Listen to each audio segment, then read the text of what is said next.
Sports City, chefs, Sports City, chefs. Yeah, Cabby, Taj. Yes. Welcome to another edition of Finger Foods, exclusively on the YouTube channel for the Sports City Chefs. I am your host, the villain, Barry Jordan, here to dive into Week 6 for the New York Football Giants. If you haven't already, I encourage you to hit the like button, comment, subscribe, so that you can get more content exclusively on our YouTube channel. Follow us on our website, sportscitychefs.com, all our social media platforms and what have you. We got shows coming up all week, and we got content fresh daily on the website. Now, getting into it, Week 6 is just another week for the New York Giants as they were humbled and embarrassed by the Los Angeles Rams, beaten into the ground by a score of 38-11. The Giants just weren't really competitive in this game, fall to 1-5, and the season is seemingly over before the kids can even go out trick-or-treating. It was a season full of promise, a lot of edicts and demands from management, upper management, where they wanted this team to, John Mara wanted this team to get into the playoffs and be a viable playoff team, build off that good feeling from last year where they were a losing record 6-10, but showed some promise, showed that they can turn the corner.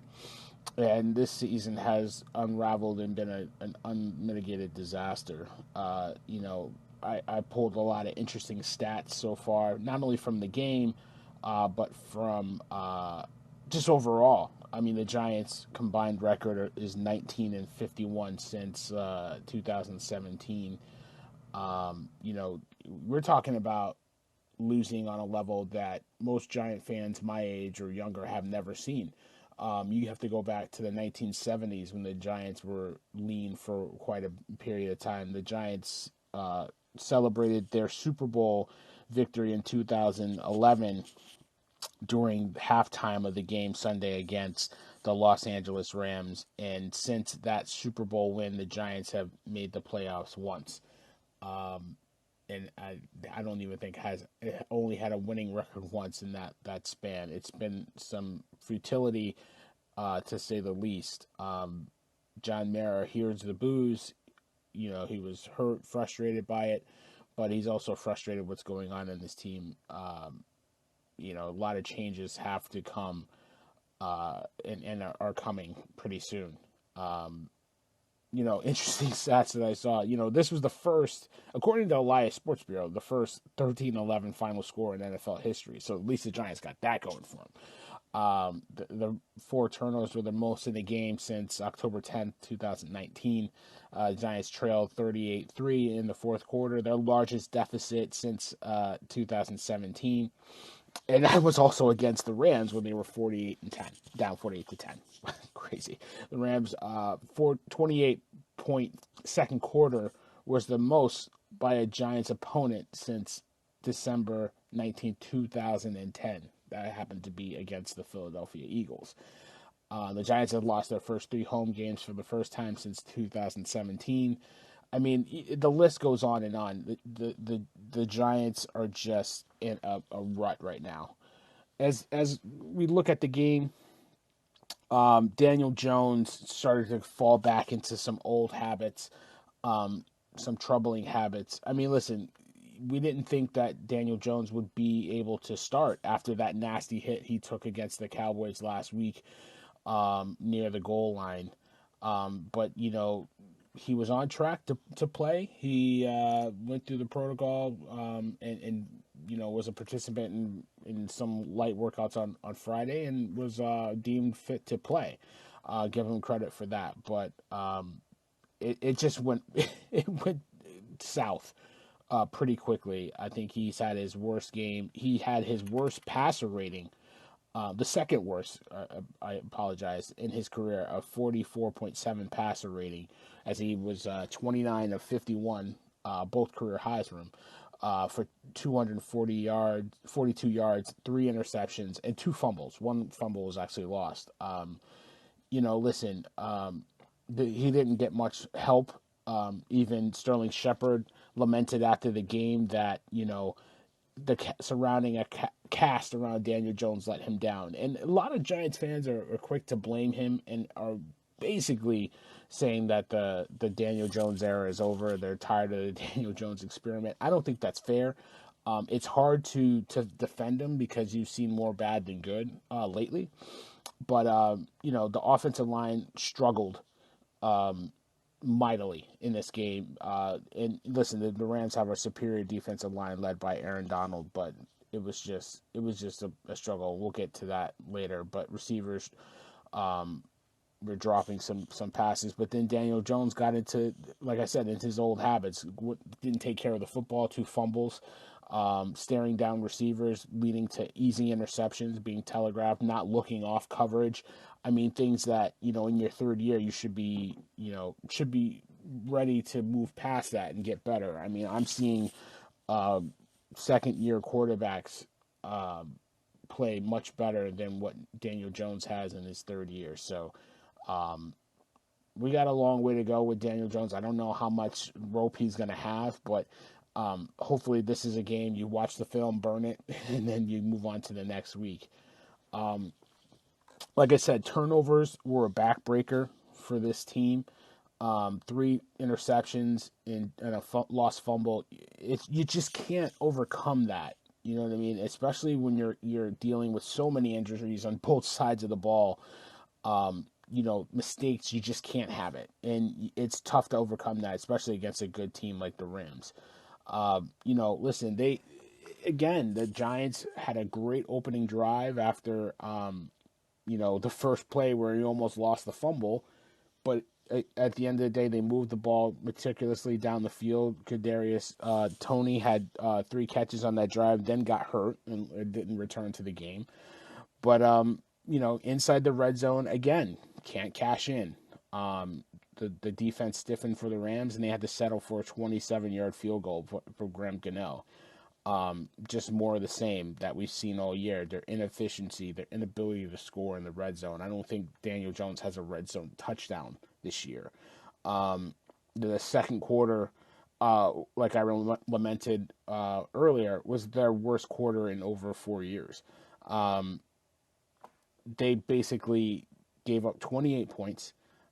It found new ways to give up points. Blown coverages to Robert Woods, getting pushed around in the running game at the point of attack, leading to a touchdown, a receiving touchdown on a 4th and 1 inside the red zone that led to a touchdown to Cooper Kupp. It's just a struggle. It's a struggle in so many ways with this team.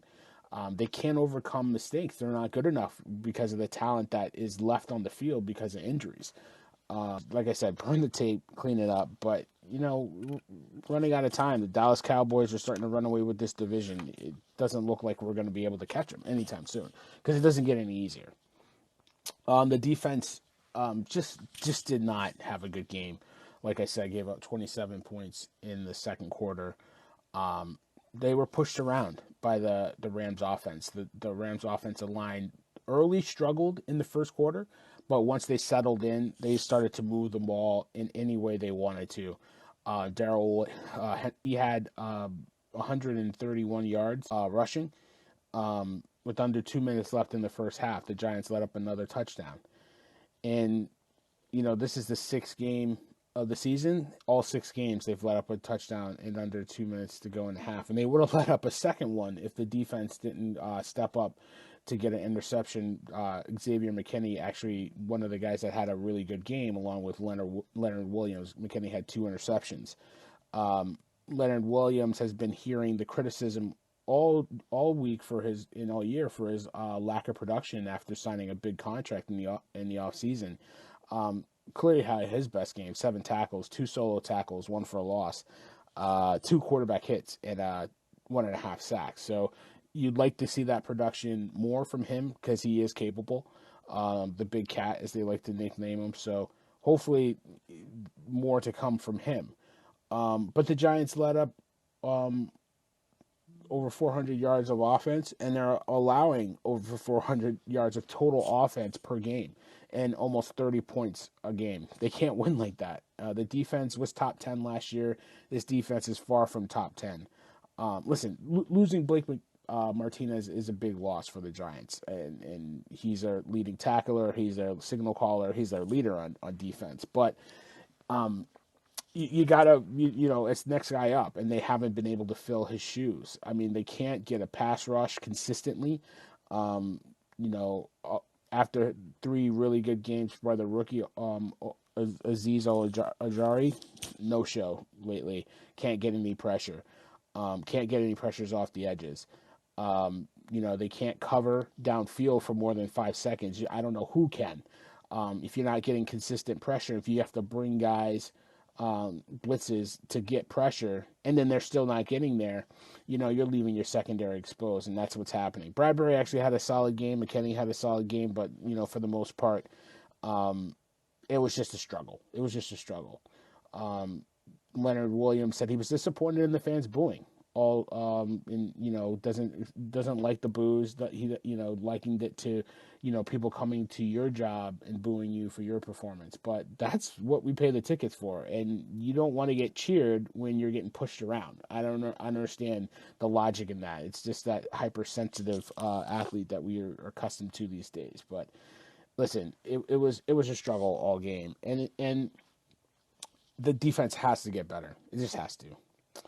Moving on, I mean, I lamented on it before, but the offensive line was just outmatched, outclassed, and it was a mess to watch. I mean, Andrew Thomas tried to play, gave it a go. He's been their best lineman so far, and he struggled a little bit. But you can tell the injuries really kind of limited him, and eventually he had to come out of the game.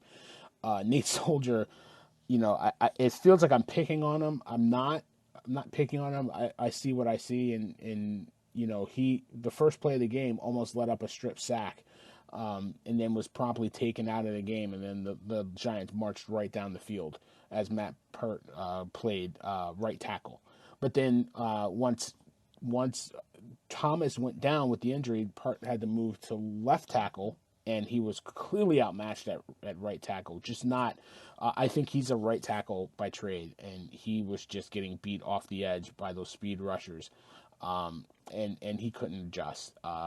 It's crazy because Soldier actually, when you look at, according to Pro Football Focus, he had the best offensive grade for the lineman at a 67%.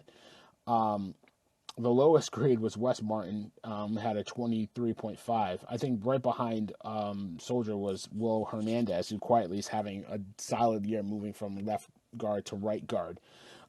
He scored just about a 66. As a whole, the offensive line just played bad. They couldn't get time. The defensive line was able to control the line of scrimmage. Aaron Donald is a handful for anybody, but he was splitting double teams with ease, getting in the backfield, making havoc, stopping runs at the line of scrimmage. So the offensive line just needs to get fixed.